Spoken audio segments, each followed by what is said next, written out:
decision to come back for another year?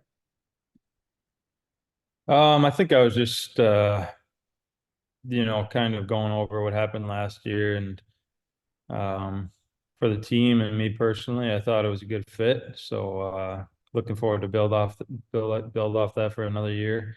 Obviously it was a pretty crazy end to the year and just missed the playoffs by a point. So it'll be nice to kind of start building off that right from training camp. I think for me personally, having a full training camp and coming in healthy and feeling good will be big for me and big for the team. So just looking forward to building on what we kind of accomplished last year. And for me personally, I thought it was a good fit too. Once, the first half hour or so of free agency, all so many big names fell. Once Tarasenko was left, did you reach out to him, or he was just on talking about how excited he is to play with you? How did that conversation kind of evolve between the two of you about him coming to Detroit? Yeah, so I think, I didn't really know that it was an option. His wife reached out to Amanda and said that Detroit seemed interested. So obviously you get excited about that. And then Steve called me as well, just asking about him as a player. And I think he's going to be so good for the group. Obviously, he's a proven winner, but I think just the way he plays, how hard he plays, is I think a lot of players in general, not just young guys, but the whole team will see how hard he works and how much effort he gives every shift. And that's why he has a couple Stanley Cups to his name too. So I think just adding that winning presence is going to be huge for the group. Lastly, just did you have conversations with Steve about just, how competitive the team would be? I mean, anything can happen in free agency, and they did lose a couple of key players, but just some kind of what his vision was for how, the team might be reshaped, but still be competitive and chasing a playoff spot. Yeah, I think, we all want to build on last year. So that was the message I got as well. And uh, I think there's definitely expectations going into this season. So that's always a good thing. You want those expectations. You want, whether it's the fans or the media or just players in general to expect the team and the organization to take the next step. So, excited about being a part of that and hopefully getting the chance to have a good regular season, play playoff hockey again. I think the LCA is just an amazing place to play. I can't even imagine what it would be like in the playoffs. So I'm really looking forward to that. Thank you so much. Yep. Rachel? Hi, Patrick. Thanks for taking the time. In your chats with Tarasenko, I know it's so big to move his family here and to have programs for his kids and stuff.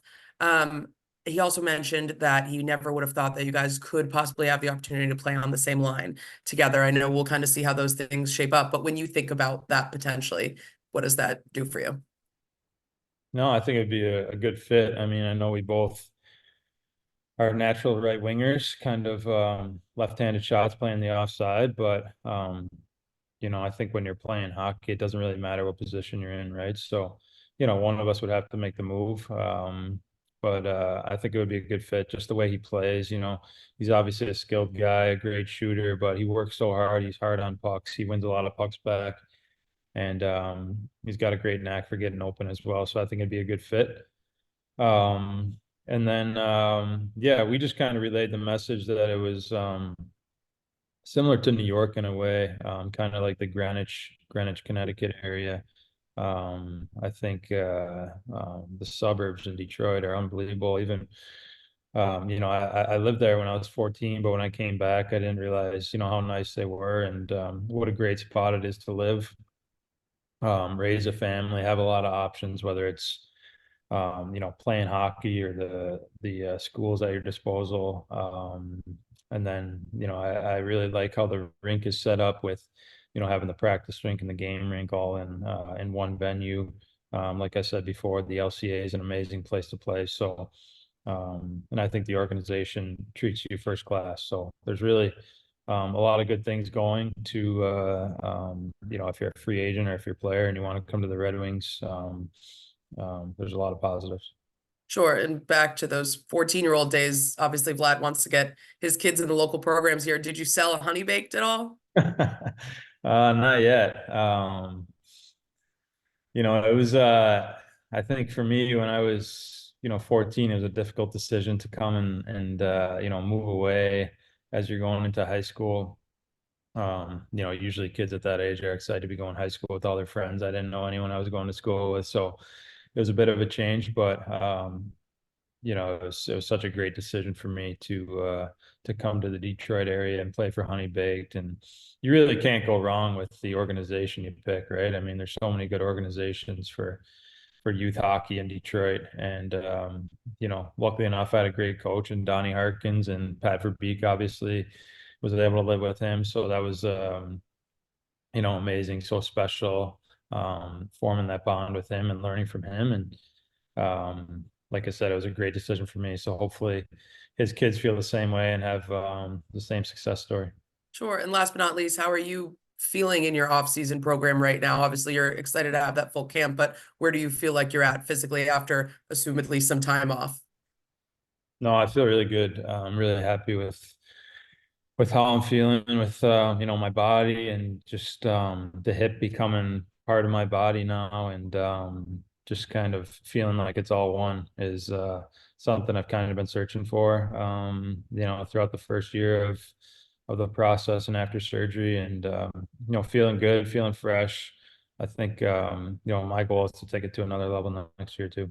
Awesome. Thanks, Patrick. Answer. Yeah, hi, Patrick.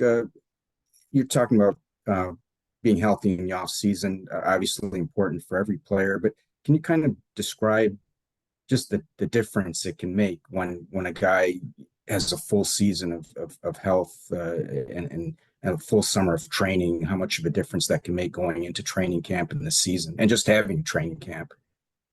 Yeah.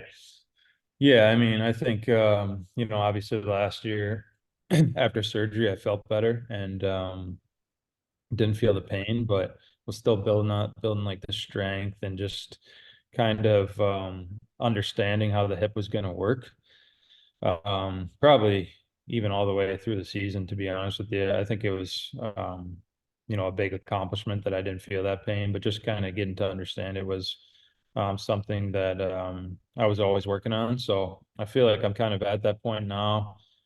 Starting to get on the ice a little bit now too, and you know, see how good I really feel and see what things I need to work on. So that's the next step of the process. But yeah, staying healthy and being healthy going into the season is just huge. Even, you know, throughout the off season, I think sometimes you want to push it, you want to see how hard you can go, but you never really want to you know, tiptoe that line of becoming injured or causing problems with your body or having any setbacks. So um, being healthy is huge, not only for me, like you said, but for any hockey player going into the season. And just you know, obviously going into training camp, you're excited to get back and you can work on things. And you know, I skated a lot last summer, but it wasn't at the point where I was with, you know, 25 other pro hockey players, or, you know, I was pretty much by myself or with one other guy, or maybe playing some 3-on-3 or 5-on-5. So now it's, you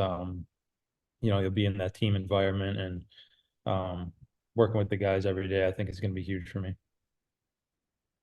Thanks, Patrick. Yep. Millsy. Hey, Kaner. At the end of the season, you talked about just being put in a good fit and position to succeed with this club. Going into next season now, having some familiarity, comfortability, do you vision that fit evolving or shifting or changing at all for you? No, I don't think it'll change really. I think it just kind of build on it. You know, maybe I'm leaned on a little bit more by the coaching staff in certain areas, or even, you know, in the locker room or leadership role, things like that. Um, you know, obviously I'm 35, going to be turning 36 this year. So, you know, I've been around for quite a bit, and, you know, feel like I can bring that leadership aspect to the group and just kind of help the group along.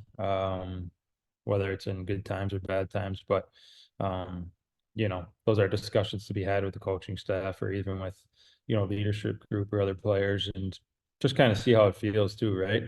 I think you go off feel in those situations and what needs to be said or doesn't. And, for me right now, I think the main focus is just getting as ready as I possibly can for the season to take that next step to my game and get to that next level that I want to be at. I thought it was like you said, it was a good fit on and off the ice, and had a lot of opportunity to play in some good situations, whether it was power play or top 6 minutes, and just want to take it to the next level next year. Thank you. Sean? Hey, Patrick. So you were eligible this year to sign the 35 plus contract, and the deal is set up where there obviously this was Steve and your agent kind of figured this stuff out too, but I know you're really involved in figuring out team picture and everything. I'm curious if that's something that came into mind for you of structuring something where there is some more space for the team to do something, and with 2.5 that could be moved a year down the line. I'm wondering how much you looked at something like that, because I always know you look at roster construction and things like that, and now being eligible for a contract like that, is that something that you thought about at all? Yeah, I think after the year, you kind of set your mind on maybe getting like a longer term deal or something like that, and then you start thinking about it.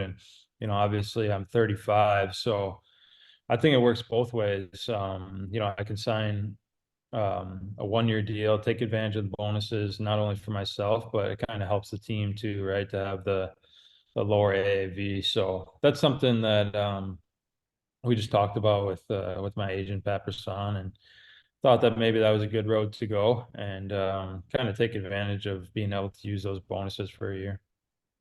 And then last one for me, did you ever kind of you signed before July 1st? Was it something though that you ever thought about maybe going to July 1st? Was that anything that was ever close for you?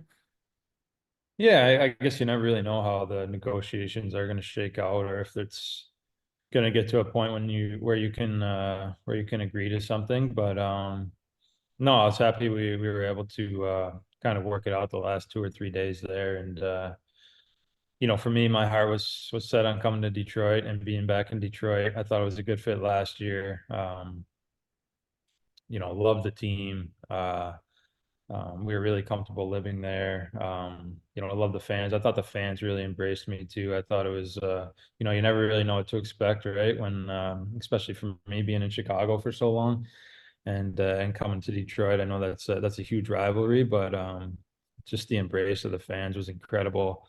So just looking back at some of the moments and things that you kind of go throughout the year, even like some of the calls Ken Daniels had, right? Like he's I can watch those clips for the rest of my life just because of the call that he had on some of those goals I scored, and overtime goals, or just obviously the one in Chicago especially. But those are moments that kind of give you chills, and when you have that feeling, it's like you want to continue that on and create more of those moments. So and it's not only just about me, right? Like I feel like it was a good fit for me, but I also feel like it was a good fit for the team, and feel like I fit in well with the lineup and with the players and the guys. So I was looking forward to just kind of building on what we went through last year. Thank you.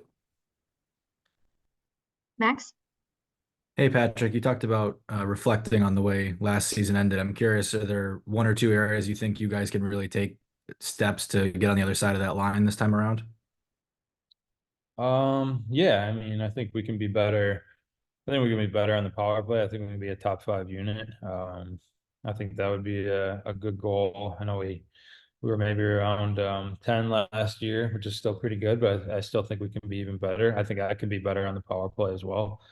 Um, you look back at numbers, I think I only had 2 goals on the power play. So I had, 18 even strength goals in 20 games, which is, you feel like pretty good, but it should be bolstered up a little bit because you should have more success on the power play. So, looking forward to building off that. Obviously, we feel we can be a better group defensively as well. That's always a key component to winning and getting into playoffs. And that's on everyone, right? Not just the guys that are in that role, but everyone needs to play better defensively. So I'm sure we'll go through that as a team and how we want to play in those situations. And yeah, to me, I mean, I think we have a lot of depth. Like even last year when I came, I was surprised at the contributions that the team would get from the third and fourth line and key goals here or there. It wasn't like there was so much pressure on one or two guys, but there's a lot of depth on the team. So we're able to fill the net pretty good. Just gotta maybe control the play a little bit more, play a little bit better defensively, and yeah, we always want to be better on special teams. And then I think you played with Eric Gustafson in Chicago. What does he bring, especially on the power play, like you were just talking about? Yeah, a lot of potential. I played with him a year in Chicago. He had 60 points. He was a key component to our power play as well. He was so deceptive up top. Um, really knows how to run the top. Maybe as good as anyone I've played with, to be honest with you. Obviously, Fox is special, and I think Mo does a good job as well. But to have those options up there with Gus and Mo and um, see how we can form power play units and have success. I think having that familiarity with Gus, and obviously when we had a good power play there, DeBrincat was on the other side as well. So maybe that's something we look at. But yeah, he's really really good hockey player, great offensively, makes a lot of good passes, a lot of good plays, and I know he's been really working on his defensive game too, and is strong in that area too. Thanks, Patrick. We've got time for 2 more. We'll go to Ted first, and then last question will be bobbed up. Patrick, I think you made Ken Daniels' day, I think, with that shout out. Just it sounded like at the end of the season that term was going to be pretty important for you. You're just not moving around and all that. I mean, settling for the 1 year. I mean, how did that come about now? Well, I mean, I think just we were looking back on kind of what I've been through and what the family has been through in the past 18 plus months. I mean, obviously you're in Chicago for, whatever it was, 16 or 17 years. You go to New York. Then I had go to New York for a couple of months. Then I had the surgery and I was rehabbing in Toronto. And then you have to pick a new team. And I went to Detroit. And I was there for, 50 games. And then, all that happened within 18 months, right? So, if I did a 1 year deal, it wasn't like it was going to seem very short or anything like that, like especially with what we've been through. And like I said, just being 35 now and being able to take advantage of the bonuses, not only for myself personally, but for the team as well. I thought it was a good road to go down, and I still think it's a pretty fair deal. I mean, I think as you get older, like for me, it's not like I feel like I'm only going to play 1 more year and then be done. I still feel like I have a lot of hockey left, but I think we kind of settled on the 1 year and then kind of built it off the bonus structure, right? So it was a smart way to go for both sides. Yeah, really quick, do you and Alex have another gear, you think, or seem like you guys pretty much picked up where you left off in Chicago? But what do you think? I mean, Yeah, I think so for sure. And we'll spend some time together this summer and work out and skate together and talk about things and just always trying to improve that chemistry. He's a kid that I really like being around off the ice, but I still think we have a lot of chemistry on the ice as well, and I still think we can be even better. So yeah, always trying to get to another level. good. Thanks for this, Patrick. Problem. Last question will be bobbed up. Patrick, there was so much uncertainty in your life at this time last year. Would you be able to still play and where you were going to be playing? Having all that put aside now, you can still be who you were as a player and know where you're going to be playing this season. How much value is there in that peace of mind as you prepare for next season? Yeah, it feels like any other offseason. I think just getting back to training and training like an athlete and not worrying about just rehabbing or working on the hip or, you know, how much I'm going to skate, if I'm wearing down my body, things like that. I can just pretty much go as I please now and just keep training and start getting on the ice, start working on the game. And, you know, like I said, it feels like another off season where you want to take the next step as a player. So that's kind of where I'm at now, instead of worrying about, you know, the hip regressing or where I'm at with that. And, you know, when the right time is to make a move. So like you said, all that's in the past and can just focus on playing now. Thank you. Awesome. Thanks, everyone. Appreciate the time. Thanks, Pat.